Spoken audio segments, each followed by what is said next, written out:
Hello guys, today we are going to do another experiment. This is on Aperture. The one thing that I see the very most in Facebook groups, photography Facebook groups, is questions like, what aperture should I put my camera on if I'm shooting a family of 7?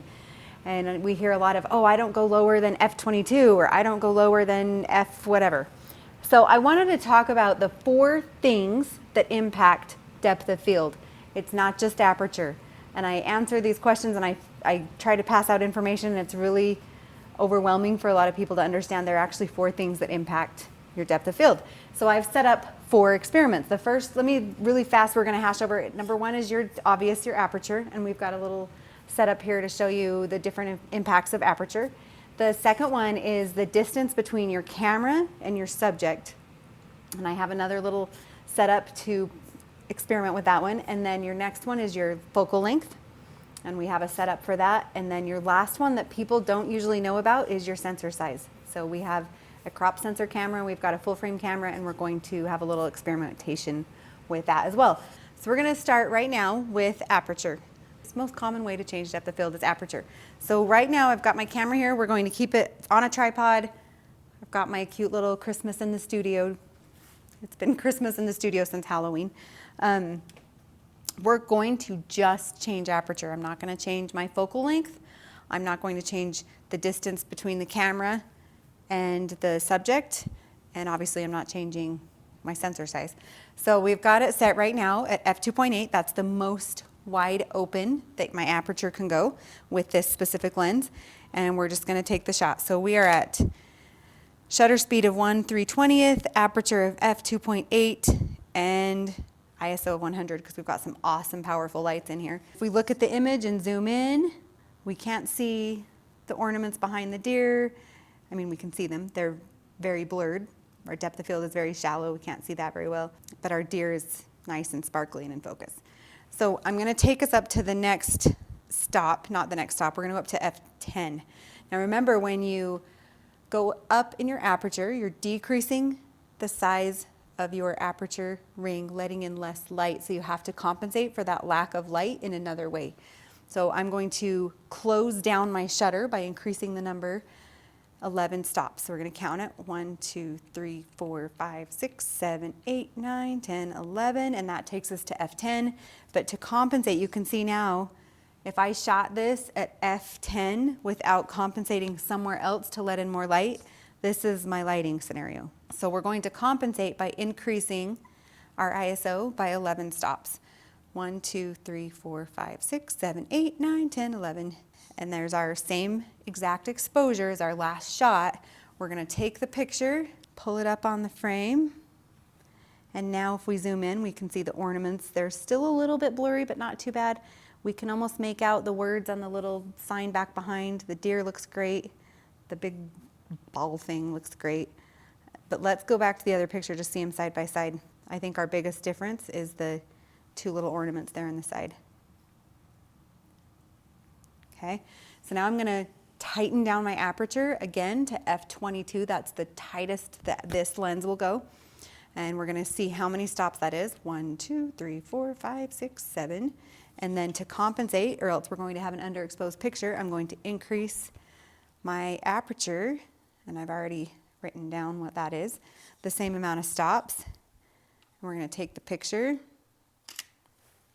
pull it up in the LCD screen, and now pretty much everything clear back to even the hot cocoa sign in the back. It's not fully in focus, but we can see what it is. The ornaments, full focus. We see them side by side. The exposure is exactly the same, even though our depth of field is definitely changes. So that's our easy one. Aperture changes depth of field. So something really important to note, and to be able to tie this back into our family photography, is even at f22, that's as closed down as my aperture can go, meaning I have the deepest depth of field, I still could not quite see, or I could see it, but it wasn't in focus, the hot cocoa sign, right? That means if I'm shooting a family portrait and I have 1, 2, 3 rows of people in my family portrait, if I'm standing this close, even that 3rd row, even at f22, that 3rd row is not going to be in focus. So remember, aperture is not going to fix and make it so you can shoot a family with 4 or 5 rows, and you're shooting at f/22 thinking you've got it taken care of, depending on, this leads us into our next topic or our next impact. It doesn't mean that you're automatically going to get every row in your picture completely in focus. Let's move on to number 2. Distance between your subject and your camera also changes depth of field. So now we're in my bigger room, my bigger studio, because I needed space to show you the difference between how depth of field is affected by distance from your camera and the photographer and your subject.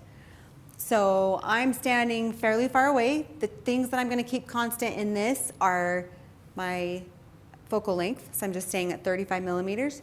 I'm keeping my aperture the same. So the only thing that is changing in this scenario is the distance between me and my subject, the 3 cones on the table over there. So I'm far away. I'm at 35 millimeters, which is going to give me a very wide angle shot, but when I get close enough to the trees, I want to be able to keep them in the shot. If I were any more zoomed in, I wouldn't be able to keep them in the shot. So I'm going to take this shot. We're going to pretend like it's an extended family session.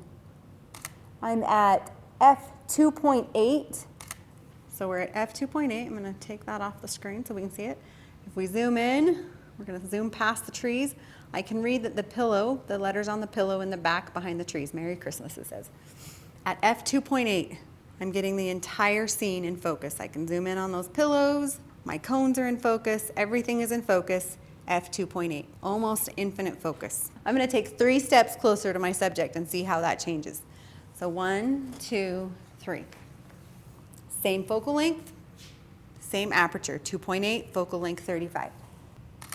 Take the shot, I'm going to zoom in a little bit, whoops. Now we can't quite make out the pillow letters. The flowers in the background are more blurred.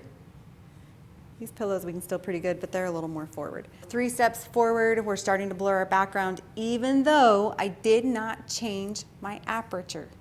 If I could drive this point home, aperture is not the only thing that impacts depth of field. So I'm going to take 3 more steps. 1, 2, 3. Stay at 35. I'm going to zoom in. You can't see the words on the pillow at all. I mean, you can see them, but they're definitely blurry. Zoom out. The plant, you can't see those pillows. All the bulbs are in focus still. The trees are in focus. So I did not change my aperture, and we lost depth of field as we walked closer to the subject. Please remember that.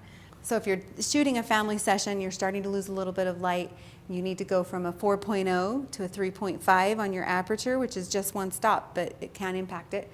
If you take a step back, keep your focal length the same, you're not going to lose any depth in your depth of field. Just something to remember. Let's move next to the 3rd thing that we talked about at the beginning that affects depth of field, and that is focal length. If you remember, focal length is how zoomed in you are. Zoomed in or zoomed out. So we're going to shoot at 24, 70, and 200. I'm going to stand in the same place. My aperture is going to be the same. I'm not going to change my aperture. The only thing I'm going to be changing in this instance is how zoomed in I am. So we're going to start at 24. It's as far out as I can go on my 24 to 70. I'm at 2.8 ISO 200, and I'm going to get right at my subject's level here. Zoom in. Again, you can make out the words in the pillow in the background. Trees are in focus, bush is in focus, pillows. At 2.8, the entire scene's in focus because I'm zoomed out. So we're going to go to 70. All the way zoomed in. Same distance, I'm not moving. You can no longer read the pillow. The bush in the background's blurry, yada, yada, yada. So all I changed, I did not change my aperture, I did not move, is I just zoomed in a little bit. So now let's go clear up to 200 and see what happens. Assistant, can you hand me my lens so that I don't have to move my feet? It's right there, I put it on the bed, I brought it in. Chippity choppity, hippity hoppity, Christmas on its way. Let's see. Dun, dun, dun. I know, right? Lens swap. I need one of those holster thingies, thingamajigs. 2.8, so everything's still the same, 2.8. I'm gonna zoom in to 200. I don't know that it'll still take the photo. It will, good. Because we talk about minimum focal distance. The bulbs are in focus. The tree's in focus. But even the trees behind the white tree, we've impacted our depth of field so much that even the trees behind the white tree, and they're so close, are really blurry. And you can't even make out the fact that there is a pillow in the background. And obviously, because I'm using such a zoomed in focal length, I can't even get more in the image than that, but even that tree in the back is super out of focus. I didn't change anything besides focal length. So we zoomed in more, that impacted my depth of field. So to use this in a family session or a newborn session, if you've got even a family of 5 and you've got dad kind of standing behind and maybe 4 kids, mom and dad behind and 3 kids in front, and you're using a 200, they're going to be out of focus. The last one, the final and last one, is one you do not hear about very often, and it is sensor size. So I have classic vintage Pentax, I don't even know what it is. It's one of my very first cameras. There we go. Pentax IST DL, and it is a crop sensor. On this camera, I've got the 18 to 35 kit lens, top of the line, back when I was first starting. We're gonna take a shot. We're gonna keep both of these at 35, and then I've got my EOSR 35, and this is a full frame. So crop, full frame. I'm gonna take the shot with our crop sensor first, 35 millimeters. My aperture is at 5.6. just because I wanted them to match up, and Pentax's stops are different than Canon's stops. So we're at 5.6. Notice the things that are in focus and the things that aren't. We can see the tops of the trees. If we zoom into the back, the pillows are out of focus. So there's our full frame Canon 5.6. Shutter is the same. Looks great. So I'm gonna take the same shot. I'm sitting in the same place, 35 millimeters, 5.6. And the first thing I think you'll notice, and this is why it's called a crop sensor, 35 on my crop sensor and 35 on a full frame. It's exactly why they call it a crop sensor.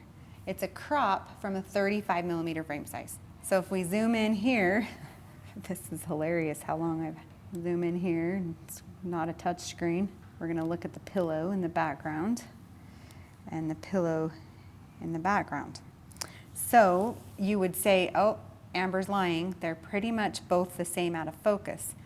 So what I would like to talk about why sensor size makes the difference is if we take and fill the frame the same so that my frame matches if I zoom in so my full frame matches my crop sensor, we'll notice that's where we'll start to notice the difference. So I'm gonna keep this here in my lap and try to get the same crop.